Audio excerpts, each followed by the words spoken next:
Hi there, monetizers. Welcome to Conversations with Hetty. My name is Hetty The Entrepreneur, South Africa's #1 monetization expert. Now, in today's video, I want to talk about something that's very dear to my heart and that quite frankly troubles me. And that is all about why coaches in Africa are struggling.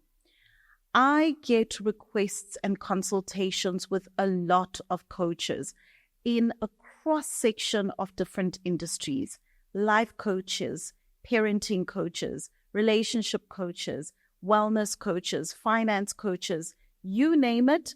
I have had consultations with them. But one of the things that I am finding to be very consistent among coaches in Africa is the fact that they are struggling to monetize.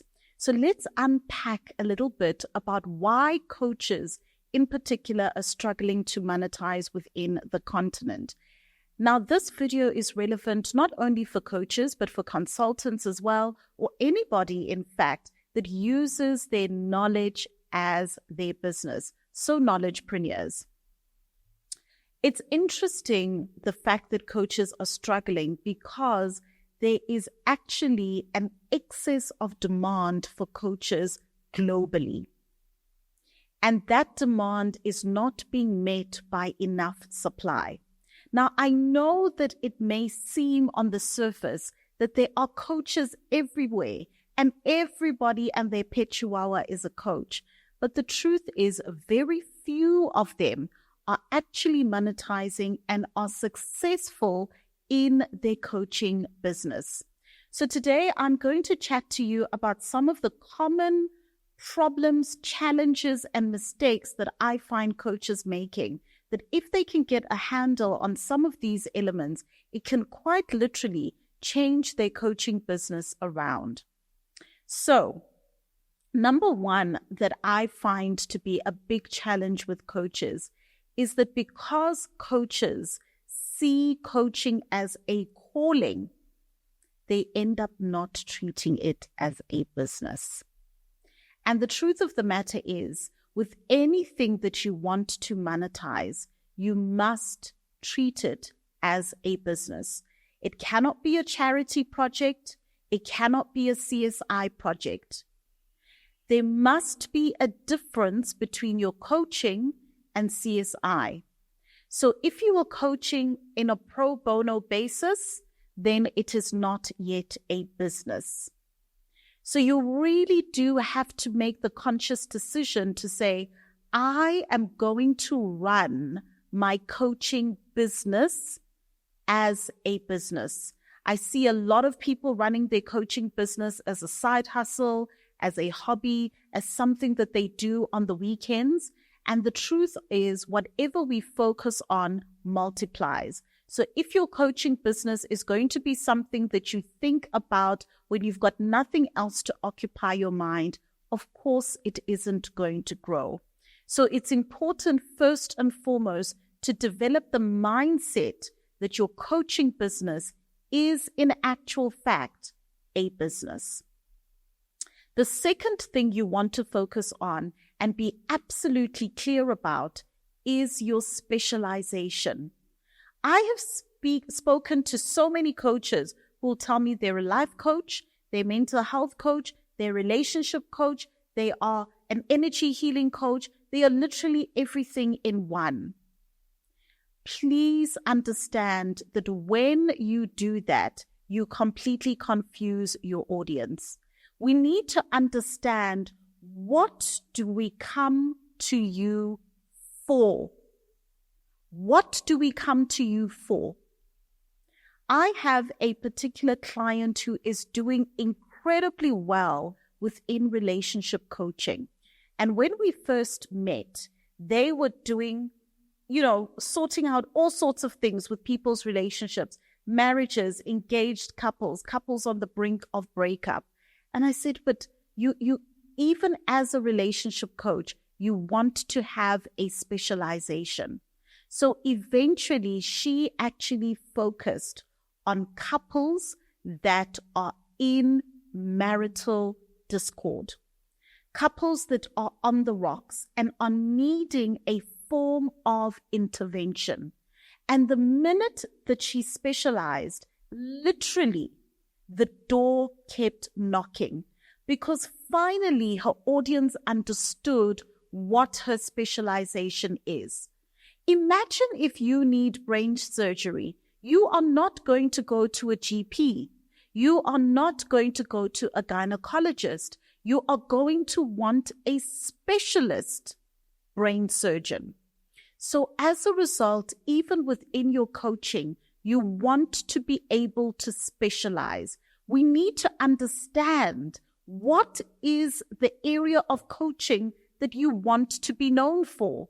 This is incredibly important because if you are serving everybody, you end up serving nobody. All right.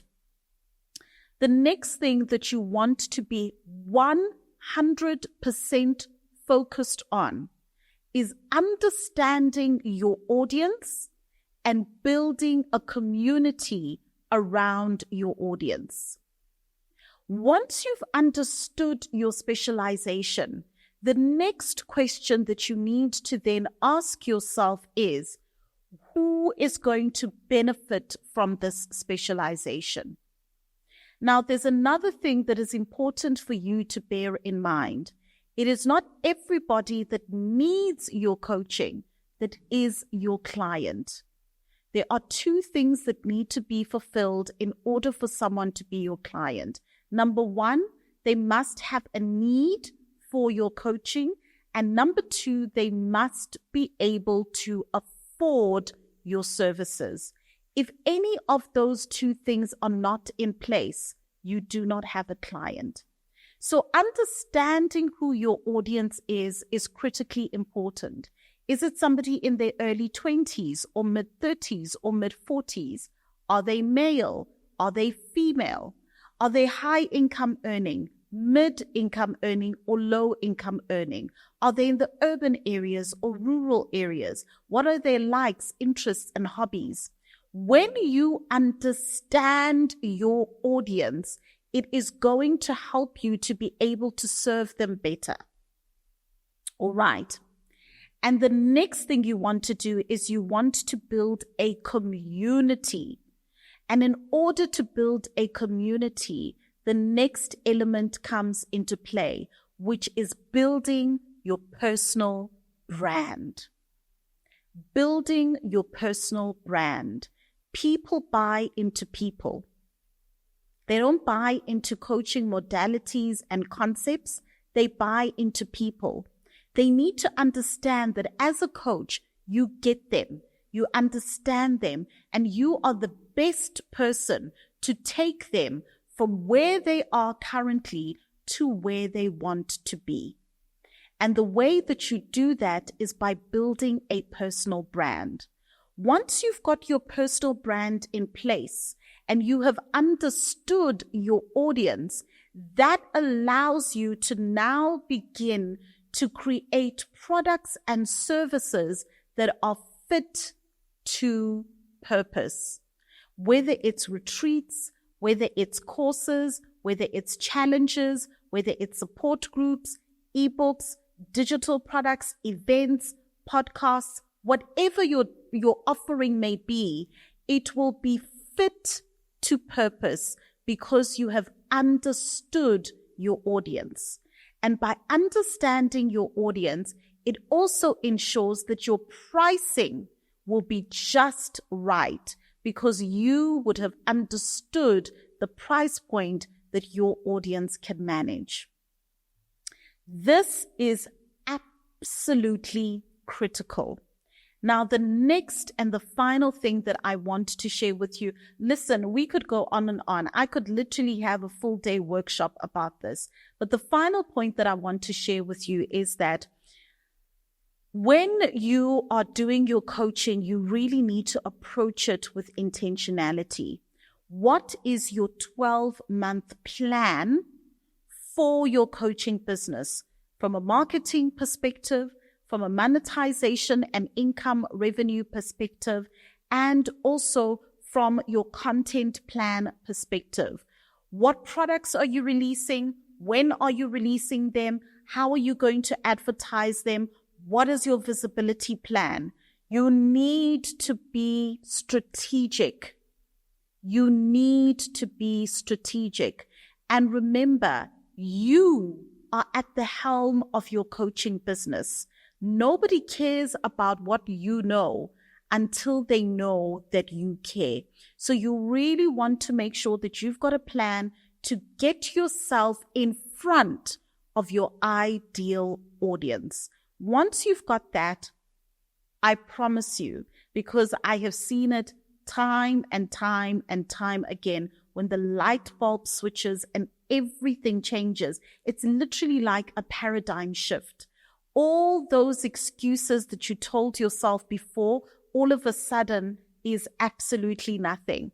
You know, those excuses you told yourself that maybe Africans don't believe in coaching, they can't afford coaching, they don't like coaching, that coaching doesn't work on the continent. You are now going to realize the fallacy of those statements. But you really absolutely must treat your coaching business like an actual business. Now, I know I've said a mouthful, and I really hope that the right people hear this and you let it sink in and marinate into your spirit, because coaching is alive and well within the continent. I, for one, am testament of that. My clients are testament of that. There is absolutely no reason why your coaching business should not succeed.